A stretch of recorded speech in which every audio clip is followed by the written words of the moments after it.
Hello. This is going to be a shorter video for once, actually, because I'm just here to talk about the new skills, and I'm only going to go over a few of them for classes that I play. I'll start with Dracania. Um, this is a new skill, Brimbolt Annihilation. 1507 times 10 in total, full crit, 10% accuracy, both air attack and den attack. It has minus 62%. On paper, this looks really good. Forward guard damage dealing, fantastic. Um, It's actually not very slow for a pre-awakening skill, one of the faster ones. Um, However, it doesn't flow after much of anything. Um, if you're awakening at least, the only skill you're really going to use in pre-awakening is a Zero Onslaught, and then from there you might use a couple others, mostly just Dragon's Maul to re-CC, right? And this skill has very good damage. It's an evasion down as well. Has both down attack and air attack, so you get some air attack, some down attack. It hits very hard because it only has a minus 10% PvP. But those skills don't really flow together all that well. That's, three skills, and there's no flow with them at all. Um, it flows better after Omni Slash, but this does not hit anywhere near like Dragon's Maul does. Um, See, it flows much better. Um, but yeah, this is a KD. But the reason why you don't want to do that pretty much is because Dragon Maul just actually does more damage than this new skill because of the PvP reduction difference. I mean, it's a 50%, 52% difference. Um, so basically, right now, the skill's not very good. I believe it is currently bugged in that you do not get air attack or down attack on it. Um, when hitting players, from what testing I've done. The AoE on it is very, very small, so it's not bad in PvE, but it's not really amazing either. Um, Unfortunately, the AoE could definitely stand to be much bigger, and they need to fix the air attack down attack. And 62% in PvP is too high for what this skill does. It's far, far too high.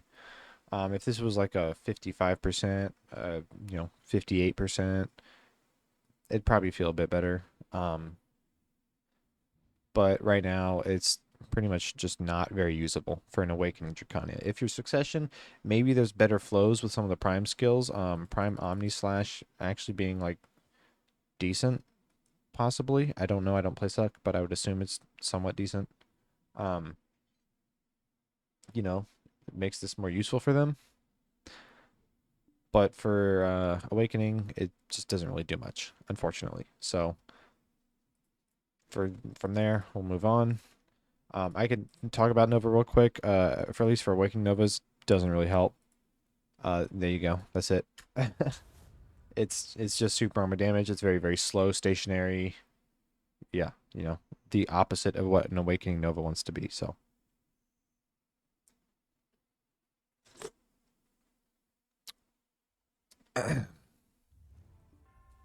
Kuno's for once actually got a pretty decent one. Um, Hidden Dagger Jutsu, 15-second cooldown. Um, the damage is pretty low, 1257 times 8, but minus 77% PvP. Needlessly high. Like ridiculously high for no reason. To give you an idea, Cologne has minus 73%. And this is like chip damage at best. Like if I hit someone with Stomp and then air smash them with Clone, the damage is like, oh, it's okay for how fast it is. But it's just okay because it has minus 73% PvP. This has just less damage and doesn't have air attack and just more PvP reduction. Um, so yeah. The skill, however, I can't. Maybe I'll go to the BA here, but it's hard to show because I have to hit somebody with it. But basically, you do this forward guard and then you throw that little orb. If you hit something with that orb while holding F, you'll teleport to it. I'll join the BA so you can see what I'm talking about. The problem is one is without the cancels, which there are some. It feels very strange to use. It's not like mouse where you can just, tap the key and it comes out and then you do something else, right? Um, the cooldown is too long for what it does. Um, and the animation lock on the teleport is what really makes the skill feel bad. So if I do Shadow Slash into a skill, there won't be that forward guard. It'll come out quicker. You know, it's nice. Um, but yeah, that super armor at the end there, super armor after chasing maneuvers, that's animation locked. I can't. I will. Okay, well, if I can press my keys properly, I'll F and I'll try to grab as soon as possible. But basically, if you're doing it against someone who's protected, they can much, they can very easily just grab you. See, there's a pretty big delay there, especially in a class that's supposed to be moving around all the time. Like one of the biggest things about Sukuna is moving around, um, which is why when we got those stamina nerfs, we kind of died off. But yeah, being animation locked on this skill just doesn't really fit. You can't really ghost step. I think the fastest cancel that I could find out was like smoke screen, and even then, that wasn't that fast. It's yeah. So some people have made some suggestions to basically remove the teleport on the skill and just lower the cooldown and up the damage in PvP. Um, so you can use it as like a pseudo malice, right?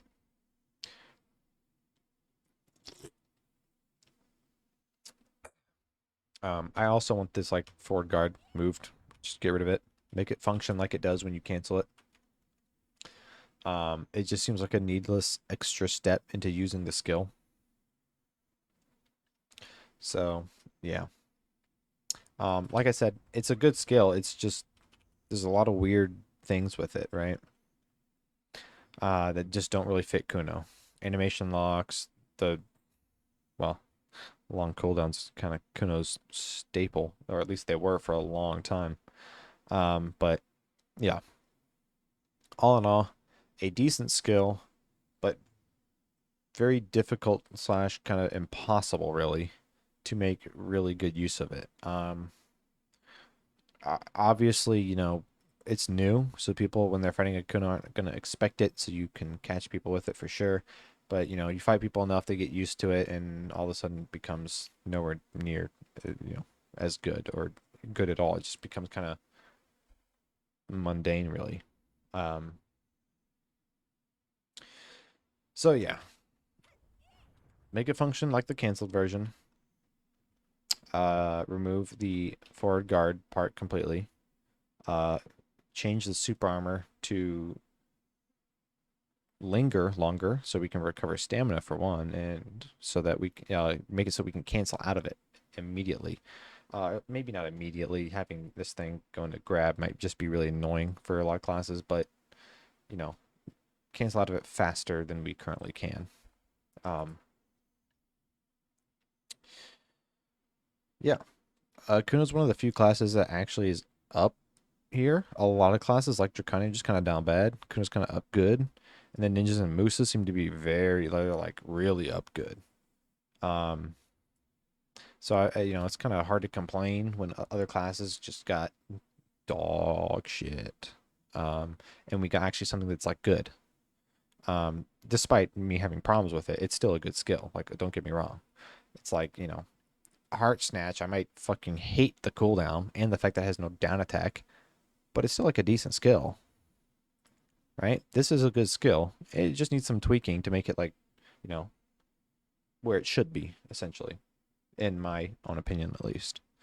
Um, but yeah, the Meiwa skill, not good. It's like a shitty shit Red Moon. The Lan skill, not very good either. The Corsair one, uh, they made a point in the video, like looks just like a normal slash, but its damage is no joke. It's like 1445 times 10, 100% crit rate, all good stuff. but it has a minus 62% PvP reduction. It actually does less than the Draconia one. So, while it's faster for sure, it's like, dude, what's up with these incredibly high PvP reductions? You know? 77, 62, 60%? Why? These numbers aren't that high. Like, I mean, Dance Macabre is a very similar in terms of numbers, right? Same crit rate, like almost the same damage. This has slightly higher accuracy, but only has 40 minus 47% in PvP. And I don't think that this is a nuke by any means. Now, if you hit him with the 3 rune, sure, that's a nuke, but like the base skill is not a nuke at all. So if this was like a 60% in PvP, it would still hit, very, very lightly, but fuck, at least it'd be like a little bit of chip damage, you know? Um, and it's not just Kuno, right? I think Kuno has the highest PvP reduction out of all the new skills, but this skill's not designed to, chunk people out. That Dragonia skill looks like it's definitely designed to chunk people out, and it just doesn't.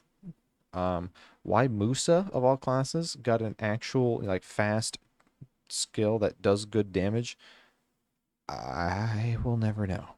I don't know. But yeah, that's pretty much it. I wanted to do a video on the day that came out, but like it took me like 6 hours to go through the Magnus, which was fucking terrible. Once you get past Medaya, it got a lot better. I'm still not a fan of quests in BDO in general. They just feel mundane and boring and, talk to this guy, talk to this guy, talk to this. But some of the puzzles and stuff were a little fun, I do admit. It's just if it all functioned properly and you didn't have to go through like a billion load screens over and over and over again, it got so old so quickly. But yeah, way too long. Gating the new skills behind that was a mistake in my opinion. Because it's just everyone's just gonna hate the Abyss because of that, right? They were forced to go through them they didn't want to do to get the new skill or the pen, or both, in my case at least. But yeah, it took so long. And then I had like 30 minutes to mess around with the skill, and then I had to go to work. And then I got home and I messed around with it some more, and then I had to go to bed. So this is still very much an early impressions sort of thing. And I did look at Global Labs update before I started recording. It seems that they tweaked a bug where if you she'll just sit there for a long time. I don't know. It's hard to say because of translation, but I think it just means that she goes back into the standby stance faster. But that was it. That's pretty much is just minor bug fixes for new skills. Unfortunately, I was very much hoping to see, some tweaks, but it's still too early. So anyway, that's it. Thanks for watching. Enjoy the shorter video for once in a lifetime, probably. Yeah, peace out.